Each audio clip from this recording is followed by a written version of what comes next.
అవధులు లేని త్యాగం, నిర్విరామ కృషి, అంతులేని వాత్సల్యం, పరిపూర్ణమైన వివేకం, పోరాట పటిమ, ఈ సద్గుణ రాశితో విరాజిల్లే స్వామి వివేకానంద ఈ విశ్వంలో అద్వితీయుడు. స్వామీజీ బహుముఖ ప్రజ్ఞాపాఠవాల్ని వివరించడానికి నేను ఆసక్తులను భారత జాతి అభ్యుదయం కోసం, నైతిక తాత్విక స్థాయిని పెంపొందించడం కోసం తన జీవిత సర్వస్వాన్ని అర్పించిన మహనీయుడు స్వామి వివేకానంద.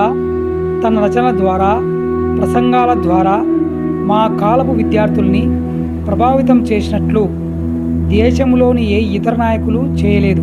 ఆయన బోధనల ద్వారా మన దేశ ప్రజలు పూర్వమెన్నడూ లేని ఆత్మవిశ్వాసాన్ని, ఆత్మగౌరవాన్ని, వ్యక్తిత్వాన్ని సమకూర్చుకున్నారు. ఆయన నేడు జీవించి ఉంటే నేను ఆయన పాదాల వద్ద కూర్చొని